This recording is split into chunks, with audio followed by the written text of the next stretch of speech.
동사예요. 우리가 뭔가 하자는 거죠. 액션을 취하자. 하나님 말씀대로 살아보자.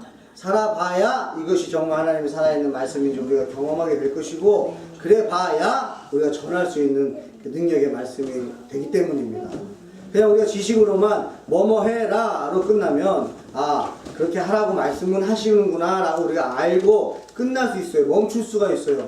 사실은 우리 안에 하라는 그 메시지는 굉장히 많이 있습니다. 저희에게 성경 말씀을 지금까지 많이 들으신 분들은 뭐뭐 해라, 이거 해라, 항상 기뻐해라, 쉬지 말고 기도하라, 범사에 감사하라 많이 들었어요. 근데 어떻게 왜 우리 모습 속에서 그런 열매가 안 나타납니까? 실천을 해보지 않으니까. 그 맛을 모르는 거예요. 그 맛을 알면 계속적으로 할 수 있을 텐데. 그래서 저희 교회는 지금 계속적으로 하자. 그래서 이번 주는 그리스도의 몸을 세우자. 아멘. 지난주 제목 생각나십니까? 어제도 생각이 안 나는데. 이야, 저기 지금 제가 알기로는 이름이 너무 신물로 알고 있는데 이걸 다 기억을 하세요. 힘써 지키자. 뭐를 힘써 지키자? 하나 돼. 뭐를 힘써 지키자? 부르심에 합당하게 힘써 지키자. 우리가 부르심에 맞게 하나님이 주신 그것을 힘써 지키자. 그래가지고 막 겸손해야 된다, 온유해야 된다, 오래 참아야 된다, 모든 것을 용납해야 된다, 평안에 매는 줄로 성령이 하나 되게 주신 것을 힘써 지키자였어요. 여러분 한 주간 말씀 생각하시면서 사셨습니까? 사셔야 돼요. 사셔야 내가 교회를 다니고 예수님을 믿는 사람의 삶이 일어날 거 아닙니까? 살아봐야 그 말씀이 나옵니다. 이번 주는 그 6절에 이어서 7절 말씀이에요. 지금 에베소서 강의를 하고 있는데, 에베소서 1장에 보면은 하나님이 태초 전부터 우리를 창조하셨다 그랬어요. 선택하셨다 그랬어요. 그래서 7절에 보면은 예수 그리스도께서 이 땅에 오셨어요. 그리고 13절에 보면 성령 하나님께서 우리와 함께 하시면서 그걸 이루어 가신다 그랬어요. 성부 하나님, 성자 하나님, 성령 하나님께서 함께 하나의 사역을 해나가시는데, 하나님이 선택한 자들을, 하나님의 그 플랜을 예수 그리스도가 이 땅에 오심으로써 실행시키시고 성령 하나님께서 완성시키신다. 여러분 이 삼일체 하나님은 서로 각자 맡겨진 그 사역에 충실하면서도 한 가지의 목적을 향해서 한 몸이 돼서 한 마음과 한 뜻으로 이 일을 이루어 나가신다. 교회를 그렇게 이루어 가신다는 거예요. 교회를 하나님께서 이루어 가신다, 세워 가신다, 그 말씀입니다. 여러분 기억나십니까? 창세기 1장 1절 말씀. 하나님이 태초에 천지를 창조하십니다. 네네. 태초에 하나님이. 그러니까 하나님이 지금 막 머릿속에 지금 꽉 차 있어가지고 막 하나님이 먼저 나오는 거예요. 맞는 말이죠. 하나님이 태초에 천지를 창조하시니까. 태초에 하나님이 천지를 창조하시니까. 그 말씀 메시지 있잖아요. 그 안에 여러분 그 1장 1절을 묵상하시면서 은혜 받으신 적 있으세요? 아멘. 그게 감동으로 오는 그런 여러분 되시길 축복해요. 태초에 하나님 천지를 창조하셨다는 게 막 감격으로 올 수 있으면요, 그 안에 그 신비를 알고 있다는 거 아니겠어요? 그걸 그냥 지식으로만 알고 있는 게 아니고 그 안에 어떤 것이 담겨 있는지를 아니까, 하나님이 왜 창조하셨는지, 왜 하나님이 모든 만물을 이루셨는지를 그 안에서 찾아내신다고 그 은혜가 되는 거죠. 우리를 위해서. 그러면서요, 하나님께서 창조하셨어요. 첫날에 뭘 창조하십니까? 빛을 만드세요. 빛을. 둘째 날에 궁창을 만드세요. 셋째 날에 육지와 식물과 바다를 만드세요. 여러분 막 다 기억나시죠? 지금 막 얘기하니까. 넷째 날에는 해와 달과 별을 만드시고, 다섯째 날에는 하늘에 나는 새들과 물속에 사는 물고기를 만드시고, 여섯째 날에는 동물들을 만드시고, 마지막으로 사람을 만드셨어요. 저는 이 말씀을 준비하면 다시 한번 이 창조에 대해서 신비롭다. 왜 하나님은 한 번에 쫙 만드실 수 있잖아요. 그냥 흑암이 혼돈하고 땅이 깊은 위에 있으니 그냥 이거를 한번 딱 창조해야겠다 해가지고 하나님의 플랜대로 하루 아침에 그 순간에 다 만드실 수 있는 분이 왜 첫째 날, 둘째 날, 셋째 날, 넷째 날, 다섯째 날, 여섯째 날까지 이렇게 질서 있게 만드셨을까? 여러분 여기서 비밀을 찾아내셔야 돼요. 하나님은요 질서의 하나님이세요. 그리고 하나님은요 견고하게 온전하게 만들어가길 원하세요. 그리고 하나님은요 그 만들어지는 것을 보면서요 느끼길 원하시는 거예요. 아 보기에 좋다. 아 보기에 좋다. 저는 그걸 보면서 우리 예수 믿는 교회가 첫날부터 지금까지 온 것을 생각하게 됐어요. 여러분 예수 믿는 교회가 7월 첫째 주 날 정말 주일날 예배드리겠다고 한두 명씩 모이기 시작했어요. 그때는 이렇게 세팅이 되어 있지 않았어요. 의자도 없었어요. 그때는 그냥 집에 소파 있었어요. 근데 그때 여러분 어땠습니까? 막 부족했어요? 막 불만이 있었습니까? 그때? 첫 주 예배 드릴 때 어땠어요? 그냥 감사한 거야. 그냥 감격스러운 거예요. 그냥 좋은 거였어요. 그때 너무 좋다. 막 그랬단 말이에요. 그러면서 점점점 성장합니다. 우리 교회 의자가 이제 10개가 딱 들어왔을 때 어땠어요? 야, 의자 10개 들어오니까 너무 좋다. 그것도 그걸 느꼈어. 그때 여러분, 의자가 좀 더 있었으면 좋겠는데, 막 거기에 불만족해가지고 우리가 뭐 예배를 그렇게 드렸습니까? 아니에요. 늘 예배 때마다 만족했다라는 거예요. 근데요, 애들 키워보니까 그래요. 한 번에 다 주잖아요? 그다음부터 안 주면요, 불만이 이만저만이 아니에요. 당연히 나한테는 이게 있어야 되는 거 아니냐라고 생각해요. 안 그래요. 어머니의 희생과 아버지의 희생과 사랑이 있었기에 다 주어진 거에 대해서는 생각하지 않고 당연히 내 인생에는 이런 복들이 있는 거지 하고 그게 조금만 없으면 불평하게. 하나님은 왜 하루아침에 천지만물을 창조하지 않으셨을까? 질서 있게. 그리고 그날 하나님은 만드시고 점점점 만들어지는 걸 보면서 기뻐하시는 하나님이라는 거예요. 여러분 교회가 그래요. 예수님으로 인하여 예수님이 머리가 되시고 우리를 지체로 만드실 때에 여러분 교회가 개척하자마자 1000명이 개척합니다. 개척하자마자 막 10,000명이 모여가지고 그게 어떻게 개척이에요? 교회가 세워지는 걸 보면은 소수부터 이렇게 세워지죠. 그래서 점점 그 상태에 만족하면서 건강하게 자라나는 것을 보거든요. 하나님은 교회를 그렇게 세워가시겠다는 거예요. 1절부터 4장 1절부터 6절까지 하나라고 말씀을 하세요. 하나, 너희는 하나다. 성령이 하나다. 몸이 하나요. 성령도 한 분이시요. 이와 같이 너희가 부르심의 한 소망 안에서 부르심을 받았느니라. 주도 한 분이시요. 믿음도 하나요. 세례도 하나요. 다 하나라는 거예요. 하나님도 하나다. 그래서 너희들은 하나라는 거예요. 그래서 저희들이 지난주에 하나 되는 것을 힘써 지키자. 근데 오늘 본문 말씀은 뭐예요? 우리 각 사람에게 그리스도의 선물의 분량대로 은혜를 주셨나니 해서 각 사람에게라고 그걸 다시 나눠주시는 걸 봐요. 하나됨인데 그 안에 다양성을 말씀하시는 거예요. 하나인데 다양하다는 거예요. 그 안에 각자의 역할이 있다는 거예요. 여러분 교회 안에 그렇다는 거예요. 교회는 하나인데 각자의 역할이 다 있다는 거예요. 여러분 가정도 마찬가지예요.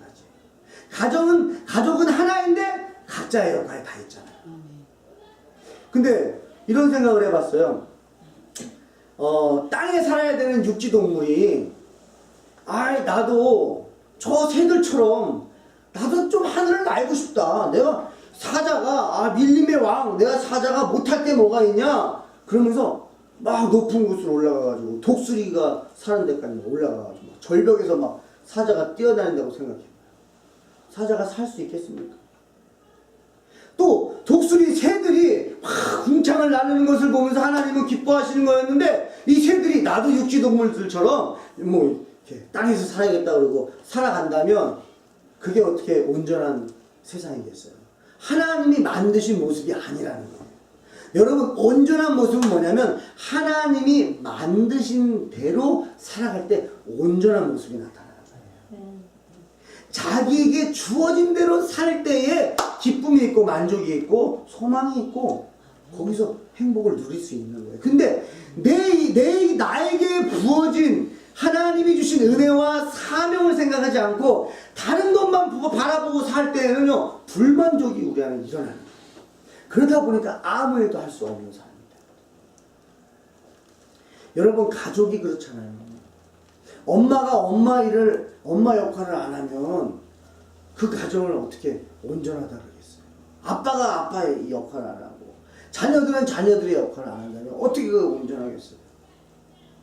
저희 집사님 한 분이 아프셨는데 아들이 엄마를 붙잡고 10여 분을 기도했다는 거예요. 저는 그 얘기를 듣고 이제는 이 아들이 아들의 자리에 다와가는구나. 그리고 하나님의 자녀 다와가는구나를 느꼈어요. 엄마가 아프니까 10여 분을 그것도 교육부 학생이 엄마를 붙잡고서는 기도를 했다는 거예요. 감격스럽잖아요. 그때 어머니도 감격이 되고 그 가정은 온전해집니다. 어머니가 아침에 일찍 일어납니다. 아이들을 학교를 보내려고 부모님들 일찍 일어나요. 근데 어머니들은 안 피곤할까요? 어머니들은 이 추운 날씨에 이불 바깥에 나오는 게 아무렇지도 않을까요? 어머니들도 똑같이 날씨가 쌀쌀하면 이불 바깥에 나가기 싫은 건 똑같은 거잖아요. 그리고 날씨가 추우면 움츠러드는 건 똑같잖아요. 근데 아이들 1분이라도 더 재우게 하기 위해서 자라 그러고 엄마 아빠는 먼저 일어나가지고 그 아이를 위해서 밥을 준비하고 이런 수고가 있다. 근데 그 엄마가 그 역할을 하니까 그 가정이 온전하게 세워지지 않는. 여러분 하나님께서 풀린하시고 예수님의 그 순종이 없었다. 희생이 없었다. 저희가 어떻게 이 자리에 있겠습니까? 여러분 8절 말씀 보면요. 그러므로 이르기를 그가 위로 올라가실 때에 사로잡혔던 자들을 사로잡으시고 사람들에게 선물을 주셨다 하였도다. 이거는 시편 말씀, 시편 68편 18절 말씀을 그대로 인용한 거예요. 그런데 여러분 여기 한글 성경에는 안 돼 있는데요. 영어 버전에 보면은 10절 한번 열어주시겠어요? 9절 가로가 쳐져 있어요. 시작하는 부분에 가로가 쳐져 있어요.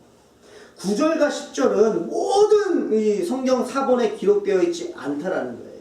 그런데 이거를 완전히 똑같이 집어넣자니 또 그런 것 같고 그렇다고 빼자니 아닌 것 같아서 이걸 집어넣은 거예요. 그래서 여러분 7절, 8절을 읽고 11절을 읽어도 말이 이어지고요. 7절을 읽고 바로 11절을 읽어도 말이 이어져요. 제가 한번 읽어보겠습니다. 우리 각 사람의 그리스도의 선물의 분량대로 은혜를 주셨나니 그가 어떤 사람은 사도로 어떤 사람은 선지자로 어떤 사람은 복음 전하는 자로 어떤 사람은 목사와 교사로 삼으셨으니 이렇게 연결돼요. 그래서 7절에서 11절로 연결해도 그냥 순조롭게 연결이 돼요. 그러니까 이 말씀은 뭐냐면 예수 그리스도께서 다시 한번 강조하는 거죠. 8절에 강조하는 거예요. 주님이 이 땅에 내려오셨다는 거예요. 왜 그래요? 자신의 사명, 하나님의 뜻을 이루기 위해서 올라가셨다는 얘기는 내려오셨다는 거예요. 희생하셨다는 거예요. 누군가는 희생을 해야 그 플랜이 이루어지는 거 아니겠습니까? 회사 다니시는 분들도 사장님이 뭔가 플랜을 짜면 직원들과 함께 합심해서 누군가 직원들이 힘써야 그 일이 이루어지죠. 플랜 짠 사람이 가만히 있고 플랜만 짰다고 그게 어떻게 이루어집니까? 여러분 오늘 교회 오시고 나서 좀 깜짝 놀라지 않으셨어요? 이런 것들이 막 돼 있는 거예요. 그리고 막 바깥에는 지금 거의 가라지가 미술 전시회장 같죠. 저는 저기서 설교 준비를 해도 묵상이 참 잘 될 것처럼 지금 저걸 누가 가라지라고 했어요. 저기서 차 마시고 할 수 있는 분위기가 만들어졌어요. 그런데 그거를 제가 플랜을 했습니다. 자, 하나님 우리 교회가 이렇게 됐으면 좋겠습니다. 그리고 제가 잠자고 딱 아침에 일어났더니 이렇게 만들어져 있다. 그러면 좋겠죠. 근데 하나님 그렇게 일을 안 하시는 거예요. 하나님은 우리와 함께 동역하기를 원하세요. 여러분 한 나라를 쟁취할 때요. 장군이 칼을 빼들고 막 나갈 때 바로 옆에 있는 사람들의 마음은 어떨까요? 내가 이 나라를 쟁취하는 데 있어서 함께 하겠습니다. 함께 그 영광을 맛보겠습니다. 함께 희생하겠습니다. 그리고 막 그 옆자리에 있는 거 아니겠습니까? 그 사명감을 가지고 그 영광의 자리에 우리를 주님이 초대하셨다는 거예요. 함께 하자는 거예요. 하나님의 교회를 이루는데 함께하죠. 여러분 저 가라지에서 저런 거를 꾸미려고 그러면요 먼지가 많이 날려요. 먼지가 하나님이 야 오목사하고 정정사가 일할 때는 먼지더라 땅에 붙어있어라. 안 그래요? 다 하나님이 만드신 대로 질서 있게 먼지들은요 항상 성실하게 일을 해요. 자기 역할을 감당해요. 먼지들은 바람이 불면 막 움직여요. 그게 하나님이 만든 조화예요. 근데 그 먼지를 먹으면서 저기서 작업을 한다는 거. 여러분 누가 하라 그런다고 하겠어요? 그게 사명자예요. 사명자는요 주님의 몸된 교회를 세우는 데 있어서 그게 기쁜 거예요. 내일 성도들이 와가지고 저걸 보고 기뻐할 걸 생각하는 거예요. 자기는 생각을 안 해. 자기가 오늘 이렇게 일을 하면 피곤할 거에 대해서 생각을 안 해. 막 설교 준비 막 더 마무리하고 설교 막 해야 막 새벽까지 해야 되는 것도 알면서도 막 그냥 막 포스터 막 만들고 하는 거예요. 막 기쁜 거예요. 그게 뭐예요? 사명이 있기 때문에. 왜 그래요? 예수 그리스도의 십자가의 은혜가 내 안에 있기 때문에. 그래서 7절에 말씀하시죠. 그리스도의 선물의 분량대로 은혜를 주셨나니.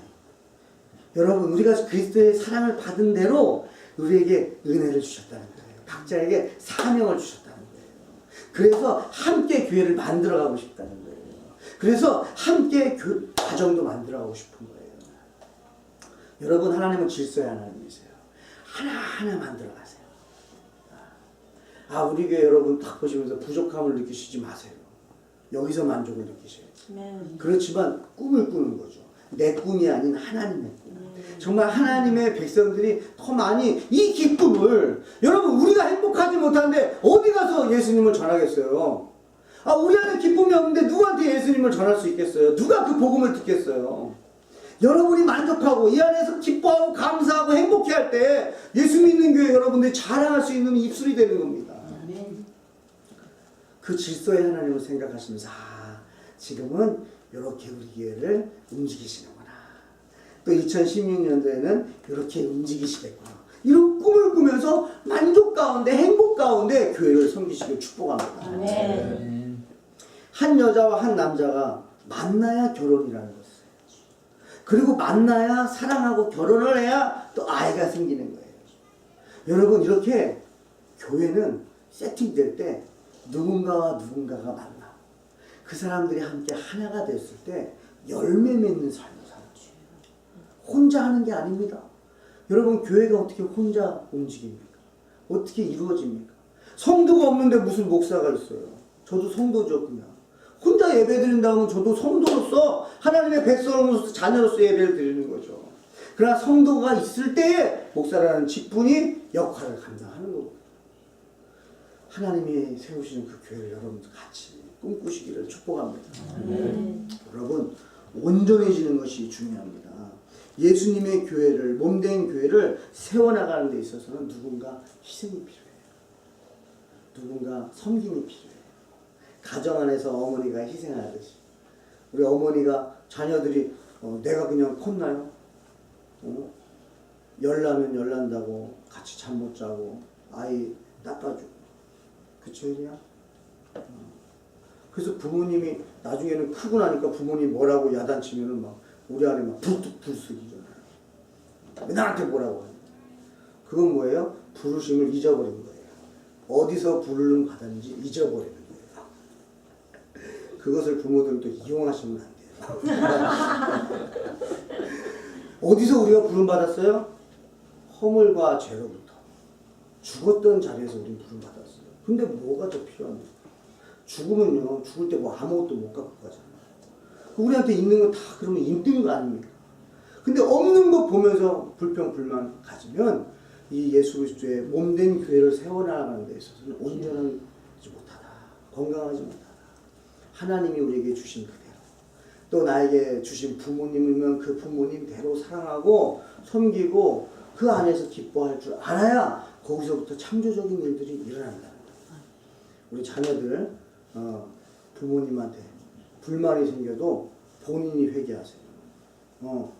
자녀들이 부모님한테 불만이 생기면 내가 회개할 일이지 부모님한테 뭐라고 할 일이 아니에요. 한국의 남자 20대 초반 청년들은요, 군대만 가면 다들 울어요. 어머니 은혜 부르고. 저는 많이 울었죠, 군대에서. 그것만 부르면 울어요. 생각도 안 하다가, 진자리, 마른 자리, 그러면 그냥, 남자들 다 막, 씩씩하던 남자들이 다 눈물 콧물 짜고 우는 거예요. 왜 그래요? 자기의 과거를 생각하는 거예요.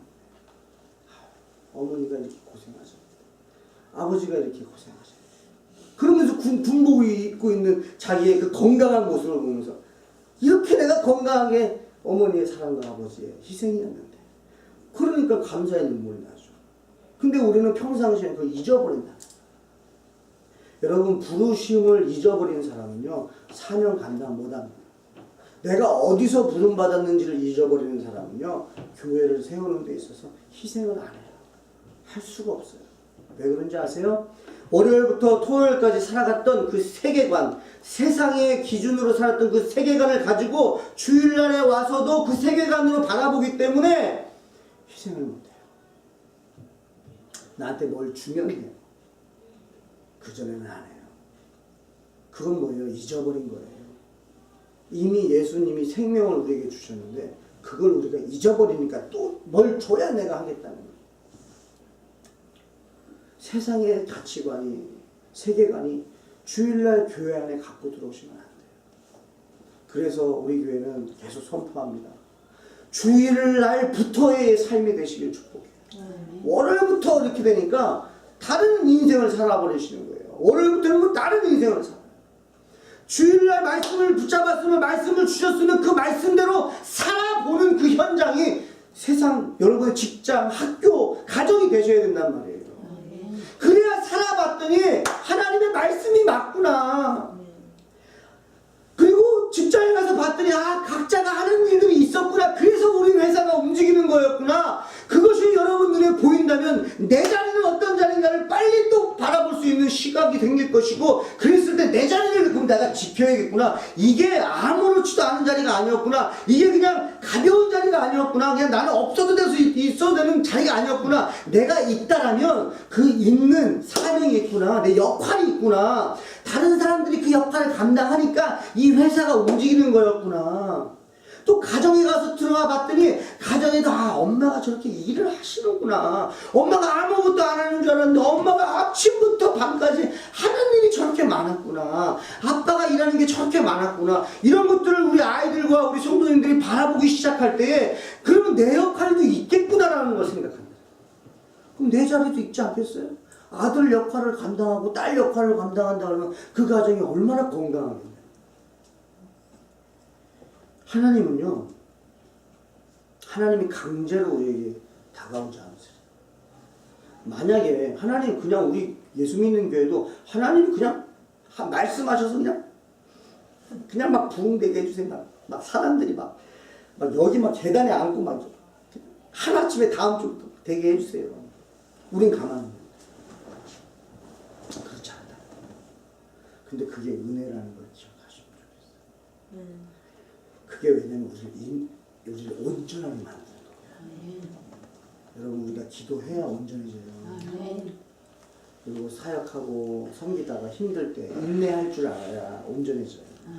회사에서, 가정에서, 교회에서 사역할 때 사탄이 괜히 있으니까 방해하려고 있는 게 사탄인데 거기에 넘어지지 마시고 인내하시면 돼요. 그때 온전하게 만들어 가시는 하나님의 나라를 볼 수 있을 줄 믿습니다. 여러분 가정 안에서, 또 교회 안에서, 직장 안에서 여러분들의 맡겨진 사명을 분별하셔서 찾아내셔서 그 일들을 성실하게 다른 사람하고 비교하지 마시고 감당하셔서 주님의 나라를 이루시는 저와 여러분 되기를 축복합니다. 아멘.